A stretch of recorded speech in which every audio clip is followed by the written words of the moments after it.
কি করলো বাংলাদেশ? ঐতিহাসিক জয় জীবনের প্রথম বাংলাদেশ ক্রিকেট টিম বিশ্ব চ্যাম্পিয়নদের সাথে অস্ট্রেলিয়ার সাথে ওডিআই সিরিজে দুর্দান্ত ক্রিকেট খেলে প্রথমবারের মতো সিরিজ জিতেছে, ওডিআই সিরিজ জিতেছে অস্ট্রেলিয়ার সাথে এক্স্যাক্টলি, এবং সেটা স্পোর্টিং উইকেটে ব্যাটিং ফ্রেন্ডলি উইকেটে। অসাধারণ ক্রিকেট, দুর্দান্ত খেলেছে বাংলাদেশ।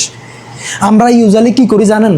বড় বড় টিমকে like south Africa, Australia, New Zealand, বড় বড় টিমকে আমরা বাংলাদেশে আনি, দাওয়াত দিই, এবং এরপরে মানে এমন উইকেট তৈরি করি যেখানে স্পিনাররা ছাড়া পেসাররা একটুও সুবিধা পায় না, বলে করতে পায় না। বল করলে ভাই রানের পাহাড় করে ফেলে বোলাররা। মানে আমরা যাচ্ছে তাই উইকেট তৈরি করি এবং বড় বড় দেশকে আমরা ইজিলি হারাই দিই, কিন্তু আমরা ওইটা এবারে করি নাই। এটা কেন করছি জানেন? এই সাহসটা আমরা কোথায় থেকে পেয়েছি জানেন? নাহিদ রানা, তাসকিন আহমেদ, মুস্তাফিজুর রহমানকে, এদেরকে দেখে, এদের জন্য আমরা স্পোর্টিং উইকেট তৈরি করেছি এবং এদেরকে দিয়েই কিন্তু আমরা কারবার গড়াই দিছি। স্পোর্টিং উইকেটে বিশ্ব চ্যাম্পিয়নদেরকে আমরা প্রথমবারের মতো টেস্ট সিরিজ হারিয়েছি। কিছুদিন আগে 21 বছর পরে আমরা ওডিআই ম্যাচ হারিয়েছি। আজকে আরেকটা ওডিআই হারিয়ে আমরা ওডিআই সিরিজটাই জিতে নিলাম ফর দ্য ফার্স্ট টাইম। দুর্দান্ত ভাই। বাংলাদেশ এ ধরনের পিচ তৈরি করতো না। এ ধরনের পিচে বাংলাদেশ জীবনেও জিতে নাই, তো কখনোই জিতে নাই, কিন্তু এবারে জিতেছে শুধুমাত্র কয়েকজন পেসারের জন্য, স্পেশালি নাহিদ রানা। তাকে রিড করেছে, তাকে পড়েছে গতকালকে অস্ট্রেলিয়ার অ্যানালাইসিস, সব কিছু অ্যানালাইসিস করছে অ্যাবাউট নাহিদ রানা সম্পর্কে। সেই জন্য আজকে নাহিদ রানা উইকেট পায় নাই, তাকে দেখে শুনে খেলেছে। বাট অন্যদিকে তাসকিন আহমেদ এবং মুস্তাফিজুর রহমান কারবার গড়া দিছে, এবং তাদের জন্য কিন্তু আজকে অস্ট্রেলিয়া এত বেশি রান করতে পারে নাই। বুঝতে পেরেছেন? রান যদি আরেকটু বেশি হতো বাংলাদেশ কি ম্যাচটা জিততো এবং সিরিজটা জিততো না।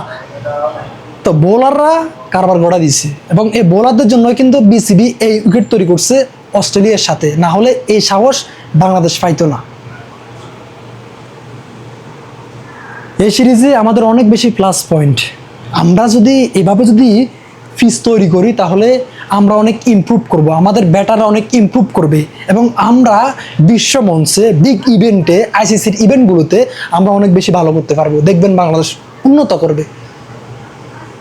Nahid Rana, Taskin Ahmed, Mustafizur Rahman, just keep going. পুরো বাংলাদেশটাকে আসলে গোছানো লাগতেছে। এই টিমটা দিয়ে ভালো কিছু করা যাবে, এবং আমাদের বাংলাদেশও কিন্তু গত কয়েক মাসে দুর্দান্ত করতেছে, এবং এভাবেই করতে থাকুক বাংলাদেশ ক্রিকেট টিম। অনেক শুভকামনা রইল সামনের ম্যাচগুলোর জন্য। আল্লাহ হাফেজ।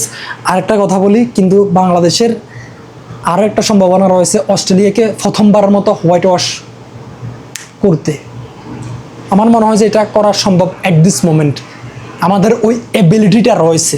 আমরা যে সিরিজটা জিতেছি আমাদের নিজেদের শক্তি দিয়ে জিতেছি, আমাদের নিজেদের এবিলিটি যেটা রয়েছে ওইটা দিয়ে জিতেছি। এই উইকেটে অস্ট্রেলিয়াও কিন্তু অনেক বেশি ভালো করতে পারতো, কিন্তু করে নাই। বাংলাদেশের বোলারদের কাছে হেরে গিয়েছে। দুর্দান্ত করেছে বাংলাদেশের বোলাররা। Thank you Bangladesh, keep going.